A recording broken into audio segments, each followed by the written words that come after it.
Cette vidéo raconte le parcours époustouflant et émouvant d'Afshin Jed, un ancien musulman chiite qui, après une vie impliquée dans le groupe terroriste Hezbollah, HESB, a vécu une expérience surnaturelle qui a complètement transformé sa vision et ses convictions.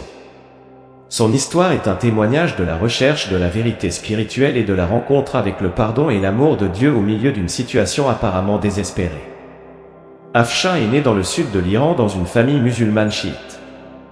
Dès son plus jeune âge, il a reçu des enseignements religieux de son grand-père, un dirigeant musulman. Sa vie l'a amené à s'impliquer dans le Hezbollah et à servir dans l'armée, où il a étudié de manière approfondie le Coran, en adhérant strictement aux traditions musulmanes. Cependant, une série d'expériences mystérieuses et surnaturelles l'intrigue. Le moment le plus mémorable de son voyage s'est produit lorsqu'il a ressenti la présence de Dieu dans sa cellule, confronté à un profond conflit interne. La conviction de ses péchés l'a accablé et il a cru que Dieu, dans sa justice, devait le condamner. C'est dans ce moment désespéré qu'il a appelé à l'aide et a entendu une voix qui l'a racheté, révélant un pardon inattendu. Cette expérience transformatrice et pleine de grâce l'a amené à remettre en question ses croyances et à chercher des réponses dans une recherche sincère de la vérité. Afshin a consacré 2 semaines à la prière et au jeûne, cherchant que Dieu lui montre le chemin. Cependant, il n'a reçu de réponse claire que le jour où, dans un moment de désespoir, il a déclaré qu'il suivrait sa propre voie. C'est à ce moment précis qu'il sentit la présence de Dieu remplir sa cellule et le poids de ses péchés s'enlever de ses épaules.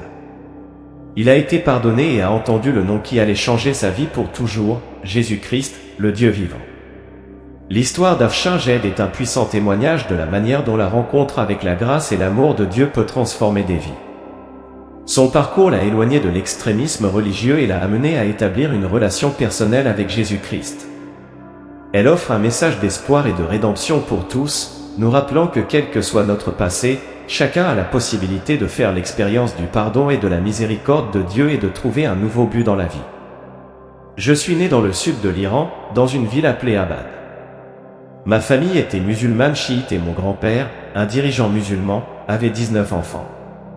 De ces 19 enfants sont nés 84 petits-enfants et, évidemment, il devait choisir quelqu'un pour porter et transmettre le modèle de vie spirituelle et les enseignements à la génération suivante.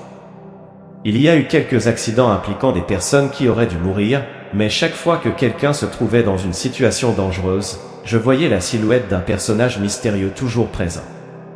Cela m'a profondément intrigué et j'ai partagé ouvertement cette expérience avec tout le monde. Mon grand-père, en remarquant ce signe, a commencé à m'accorder une attention particulière et m'a appris tout ce qu'il savait. Dès mon plus jeune âge, j'ai acquis une connaissance approfondie de l'islam et de ses pratiques. J'ai ensuite rejoint le Hezbollah et j'ai servi dans l'armée pendant environ 3 ans. Pendant cette période, j'ai étudié le Coran de manière approfondie, en suivant strictement les traditions musulmanes.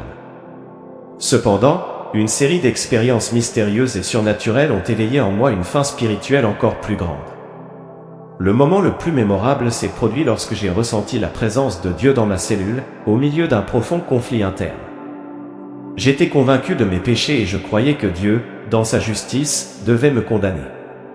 C'est dans ce moment de désespoir que j'ai appelé à l'aide et entendu une voix qui m'a racheté, révélant un pardon inattendu.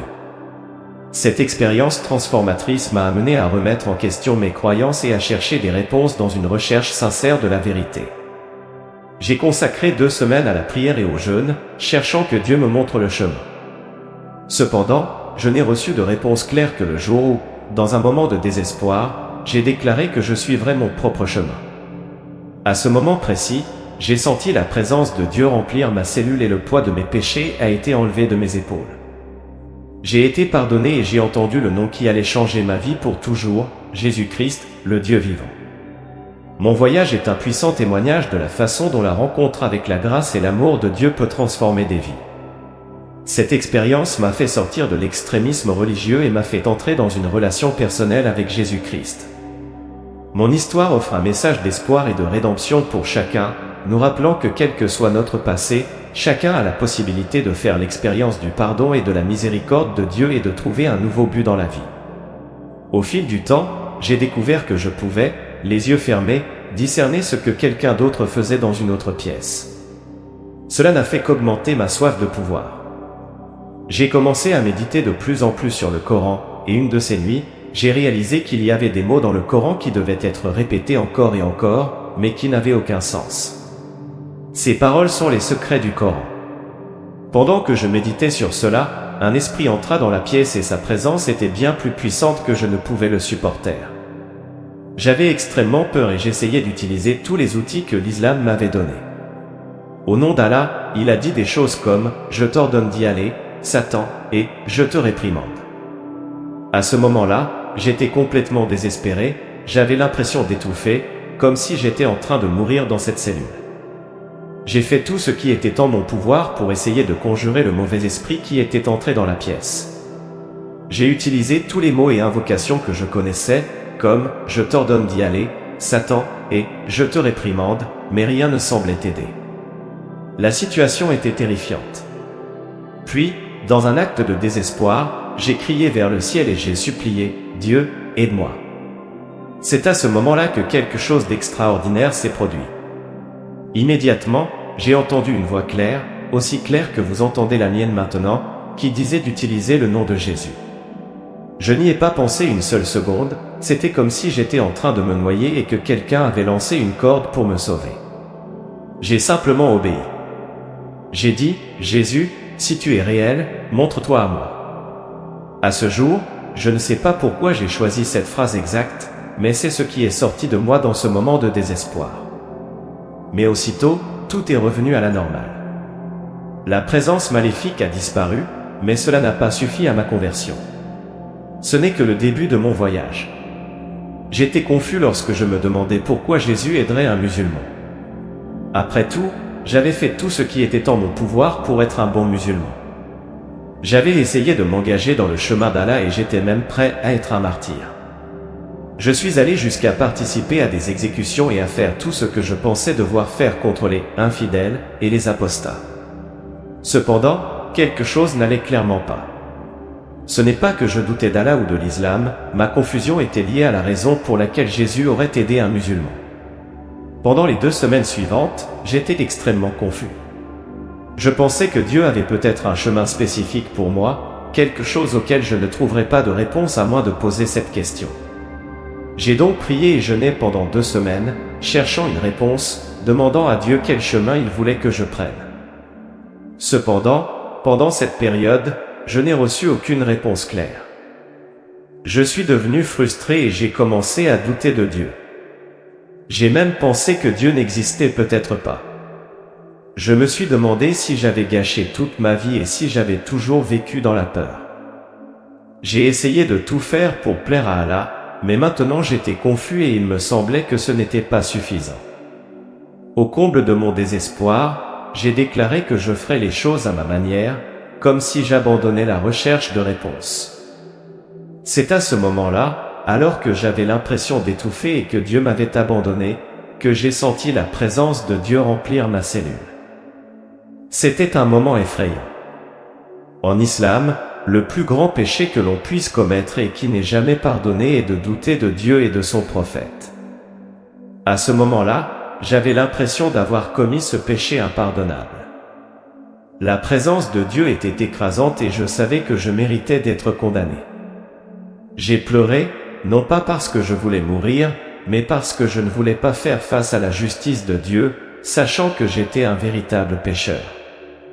Je suis allé dans le coin de la cellule, j'ai pris ma tête dans mes bras et j'ai supplié, « Dieu, pardonne-moi, pardonne-moi, pardonne-moi », tout en pleurant et en demandant pardon. C'est à ce moment-là que j'ai senti une tape sur mon épaule et entendu une voix, en même temps que les mots apparaissaient dans mon esprit. C'était une voix de pardon et d'amour. J'ai demandé à qui appartenait cette voix et pourquoi je me sentais pardonné. La voix répondit que c'était la vraie voix, la vie et la vérité. À ce moment-là, je ne comprenais pas complètement le sens de ces mots et je ne savais pas qui était ce Dieu. J'ai demandé quel était son nom, et la réponse est venue, Jésus-Christ, le Dieu vivant. Lorsque ces mots ont été prononcés, j'ai eu l'impression que tous les os de mon corps avaient été enlevés et je suis tombé face contre terre, pleurant en présence de Dieu. 18 ans se sont écoulés depuis ce jour, mais je ne peux pas oublier son amour et sa miséricorde. Je ne peux pas oublier ce qu'il a fait pour moi. À ce moment-là, il m'a simplement pardonné et je me suis senti pardonné. Je suis tombé à genoux, pleurant sur le sol. On m'a alors demandé de lever les yeux et j'ai vu une sorte d'écran ou de vision sur lequel je pouvais voir des personnes de différentes générations, nationalités et origines. J'ai vu toutes les erreurs commises par ces gens qui m'avaient fait une forte impression. J'ai demandé à Dieu pourquoi je vivais parmi tous ces gens pécheurs, et la réponse a été qu'il m'a pardonné et qu'il pouvait leur pardonner aussi. On m'a demandé de partager cette vérité. À ce moment-là, je suis devenu chrétien. Si vous êtes arrivé jusqu'ici, ne perdez pas confiance en Dieu. Que Dieu vous bénisse abondamment jusqu'à la prochaine vidéo.